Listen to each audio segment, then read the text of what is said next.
Welcome to Mondays with Coach Rice. It's a brand new week, the sun's shining bright. A chance to cast your net, step into the light. Life's full of challenges, it's a winding stream. But with Coach Rice, you'll find your dream. Okay, so I just want to welcome you to Casting the Net with Coach Rice. It's Monday. Happy Monday to you, my audience. Well, this is where wisdom, faith, and transformation intersect. Hosted by me, Coach Rice, your mental health coach, speaker, and mentor. This podcast is designed really to give you guys, as the audience, inspiration, encouragement, and practical tools to help you thrive in life. So I just want you all to welcome my special guest, Consuela Chapman. She is a mental health expert, motivational speaker, and trauma therapist. So Consuela, can you tell us where you're from and what inspired you to go into the mental health field? Sure, and thank you for having me. It's a pleasure to be here. I'm originally from Fayetteville, North Carolina, born at Fort Bragg. We recently got the name back. Father was in the military, and had an opportunity, of course, to travel and live in some different states. But we returned to Fayetteville in 1985. I had an opportunity to see, like most individuals around that time, 85, early 90s, the effects of the crack epidemic as it relates to through the lens of the servers per se versus the families that were impacted, if that makes sense. That makes sense. And what I realized or garnered a passion for was after seeing a lot of my peers and just friends either gunned down and murdered or incarcerated, I call it losing their 20s. I wanted to figure out, like, how can I help these people? And so I ended up going to school at Fayetteville State University and majored in criminal justice. I figured if I knew the law, the criminal justice system, I could navigate some kind of way. Really didn't think about going to law school because during that time, that was what my sister, I have an older sister, I had mentioned on several occasions going to law school for. So I kind of wanted to separate myself. And ended up returning to grad school in 2000 after I really got a feel on how I want to support individuals. That was with substance abuse initially. And I remember talking with the department chair, and I said, went around the circle, I'm like, why? Also your why of going into social work. I said, I don't know if it's mental health and you develop a substance abuse problem, or you have a substance abuse problem and then you develop mental health issues. And she said, well, you'll learn why, during the program. So yeah, that's how I got into it. Oh, wow. Okay. So you went tell me about you. I see you delve into mindfulness, which is a lot of people, which is a very great skill set to have. Tell me more about the importance of being present while you're in mindful, while you actually dealing with mindful. What is it and why it's important? How can a person be present? Be present, right? So I was saying it's being intentional about being in that present, moment, not to sound cliche, right? So sometimes we have to Right. remind ourselves, right, until it becomes a habit. So I'll give you another example. You ever been driving and you think to yourself, "Hey, when did that get there?" And or you assume that you missed your turn Right. because the surroundings Your don't look mind just go normal. blank, and you're like, how did I Right, get here? Like you don't remember the right, scenes, right? Is that what you're talking about? Okay. right, exactly. And a lot of times that happens, there's a level of disassociation, right? So that's basically the mind being somewhere than where the body is. Okay. Okay. And a lot of times when we're driving, when our mind is somewhere else, we miss what's beside us. We miss the conversation that the person is having in the passenger side, you know, or whatever. So we have to learn to train ourselves to be present and focused right in the moment. And it opens up a whole world of clarity and calmness and beauty. I would drive down 74. Um, it's a corridor between from Fayetteville going to Charlotte, North Carolina. When I was meeting my ex-husband for drop off with our daughter. And I had that moment of realizing how beautiful the foliage and trees were in that area and wondering, oh hell, I done missed my damn turn, right? So I'm driving like, oh, I'm gonna be late. I'm gonna have to explain to him where I'm at because we called him on time Tim. Okay, so I'm having all this anxiety thinking I done missed my turn, and then when I see the next sign for the next X, I'm like, oh, I didn't. But dang, how did I miss? Oh, I never noticed how beautiful it was on the way here. Yeah. So there was this aha where I made a point that I was going to be more intentional about slowing down, right? To see the beauty that's all around.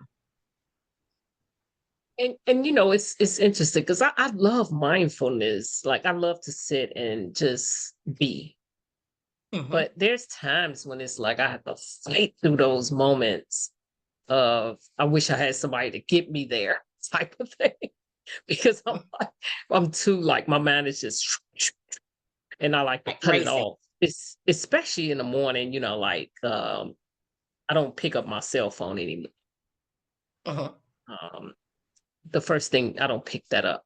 What I do is just sit and just be and just think about like how grateful I am. And it's during those times, I'm sure, just like me, you're able to hear the birds chirping. You hear the Yes. things that you would normally, not even pay attention to because you're already thinking about the next thing you have to do. And Mm-hmm. that's what I But guess don't what? The want. It, birds it been there the did. It whole time. really, and it's like, wow, you know, um, the level of relaxation. I had to literally start off with calming music to get me going into that direction. But now I don't need any music anymore. Now I can just sit and just I- I'm intentional. Like you say, you do have to be intentional now that I think about it. I'm intentional about Mm-hmm. I just call it pausing on purpose. You got to pause on yes. purpose before you're forced to stop. Yeah. Yeah. I like that pause on purpose. I like that. Another place that I think is really good to practice mindfulness before we get out of the home is when we take our shower.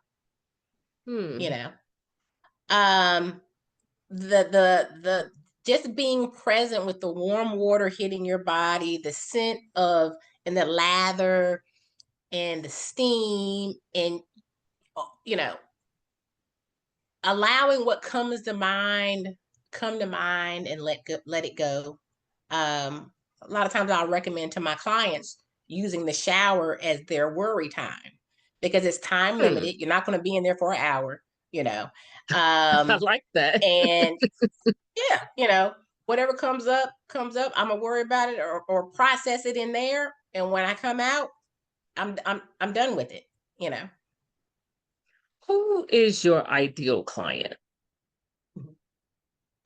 My ideal client are the high performers. The individual who hasn't yet given themselves permission to show up as their authentic self. Hmm. The individual who likely has had a history of childhood trauma, sometimes a history of childhood sexual abuse, and they're not enjoying the journey to its full capacity in the present. Okay. That's pretty good. Yeah, because people need that. It's funny how we don't show up. This, how if we have not done the work, I remember when I didn't do the work and I didn't show up as myself. My moment of aha was showing up different places as a different person. And I was like, whoa, I really don't know who I am. That was my moment of epiphany. And I started to do the work with my therapist, but ended up understanding that I have a choice. Don't want to show up and as starting this performance, a movie. I'm not an actress. Show up as my authentic self through the shame, guilt, hurt, or whatever, and let God do the work in me. And that's what ended up happening. And I love it. I can't be no other person. It's It was liberating. uncomfortable. It was uncomfortable at first, but I love it. It's freeing. Exactly. Yeah. And I would go as far as to say, we've heard this term imposter syndrome over the last few years, Yes. and how in particular it resonates with a lot of Black women. And I said, when we took on that fake it till you make it, show up as who you think they want you to be, then yeah, when you get in that position, you are going to feel like you're an imposter because you haven't been showing up as your authentic It self. perpetuates it, yes. Exactly. It's funny. I talked about that on one of my shows, that fake it till you make it. But that term is it's so cliche, and it seems so, oh, that's good. Fake it. No, that's actually putting on the facade. And I was like, Exactly. that is not a good term to adapt to, because it does perpetuate imposter syndrome. You're definitely right. And you don't get to allow yourself to grow in those areas, right? Mm-mm. And people can't support you the way you need to be supported if you're not showing up as your authentic self. Right. There's That's I heard so someone true. say God can't bless the 5 different versions of you. He only knows the one. Right. I like that. I like that. That's so true. Who are you? Where are you? No. Yeah, who are But you? Yeah. yeah. So I do make So a point to tell folks, not to interrupt you, but I do make a point to no, tell you got it. folks when I'm doing my introduction or a consultation that there's no censorship in a safe place. I value authenticity. I show up as my authentic self. Cuss if you must. I'll probably cuss too. I said because I can't help a version of you. You know, I need to know who I'm getting every week. Not okay. Who's it gonna be this time? You know. Right. Right. I like that approach, actually. So what do you have going on for like what do you have going on now that you would like to the audience to know about? Great question. So every year, for the last this will be the 5th year. Okay. Um, my practice, Choices and Wellness, has been a grant recipient of a community inclusion grant, which is sponsored by NAMI, North Carolina, and the North Carolina Department of Health and Human Services. Okay. And so this year, May 3rd, the event it's always centered around a brunch, right? It's like breaking Yeah. barriers, experiment type thing, right? It's called Bloom Together, and for maternal mental health. with a focus on brown and Black mothers because they have a higher rate of infant mortality, maternal Hmm. mortality, and a higher risk of developing postpartum depression, anxiety, um, psychosis, etc. Oh, Mm-hmm. wow. Want to So shed you light really on that. Mm-hmm. nice. So when is that? Mm-hmm. It's May 3rd, It's from May 3rd. 11 to Okay. 3. We're going to have a couple breakout sessions. We're going to have an expert panel. It's going to be moderated question and answer Q&A. We're going to have some games because I want to have also kind of give it like a baby shower feel. And I'm doing that Nice. because oftentimes in communities of color, um, bringing a child in the world has been something that has not been embraced. It don't bring no baby in this house, that Right. type of thing. Um, I saw a video not too long ago that's on social media where they have like a 15-year-old in front of her church apologizing to the church and then for being pregnant, and then the pastor coming up, don't think you getting no baby shower, and y'all adults better not give her one either, you know. And I'm like, this is the time. It says it takes a village. This Yes. is a time where When they need your you. hormone levels exactly. And when you're not supported, it impacts the bonding that you have, or can impact the bonding that you Hmm. have with your child, and so on. Instead of seeing it as a blessing, it's seen as a burden. And I'm trying to change that narrative. You know, if you feel like your child, whether it's an infant or a, a mother that has an adult child, because it's open to all mothers. And it's, again, May is Maternal Mental Health Month and Mental Health Awareness Month. Yes. If you, family, society has made it seem like it's a burden, guess what? You ain't gonna see it as a blessing. You know Nine what? times You're out of 10. right. That is so true. And it does hinder. You're right, hinder that bond, that joyful moment that should be expressed because a child is coming to the world. I like the Exactly. work that you're doing. That's amazing. Thank you. Um, Thank you, it's well needed out here. You don't see a lot of that happening. And it's an in-person event in North Carolina, correct? ma'am. And so how can people actually reach you if they wanted to um know more about the event or Sure, they can. attend the event actually? Oh, definitely. So you can find out more about the event on our website, www.choicesandwellness.com /Bloom event, Bloom hyphen event. Or you can get tickets off of Eventbrite. And again, the event is free. Um, if you're interested in being a sponsor, I said earlier, our sponsors right now are North Carolina Department of Health and Human Services, uh, NAMI North Carolina, NAMI Wake, and Healthy Blue, North Carolina Healthy Blue. And you know, we're open to accepting more sponsors because the more funding we have, the more that we're able to provide all kinds of goodies and giveaways and that kind of thing. You know, it's about embracing motherhood, acknowledging that what I was feeling, there was a name for it. It wasn't I'm lazy. Right. You know, uh, it's changing the narrative and breaking the generational curse of being dismissive. Girl, I done had plenty of babies. You'll be all right. No, um, every pregnancy is different, and every mother needs to be supported differently.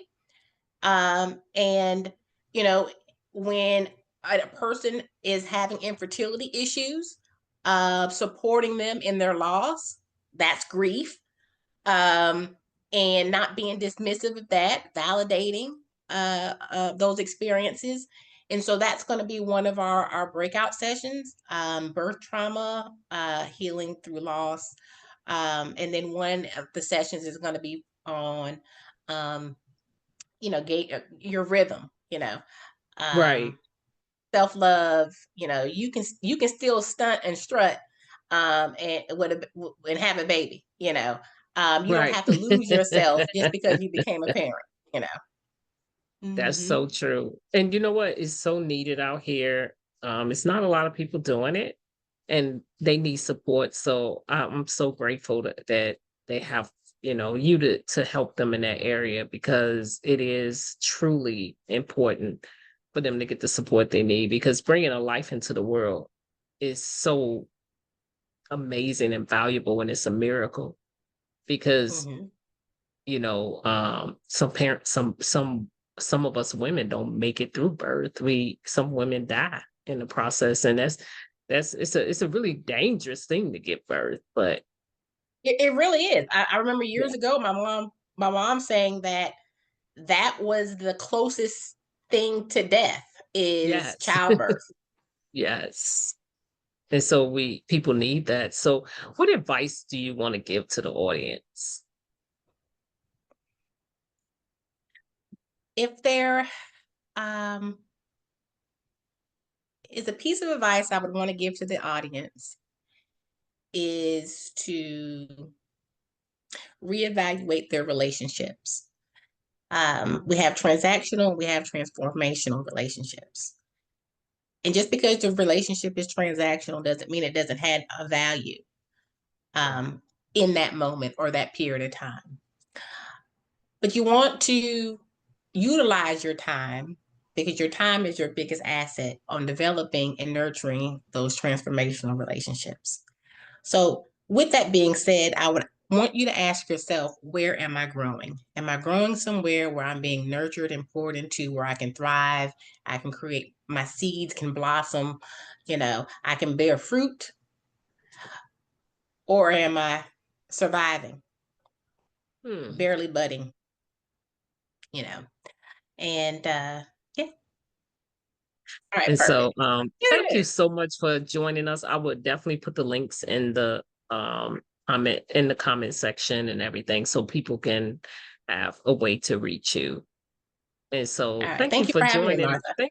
Thank you so much. It's your time to shine, your journey to chart. Coach Rice wisdom will heal every heart.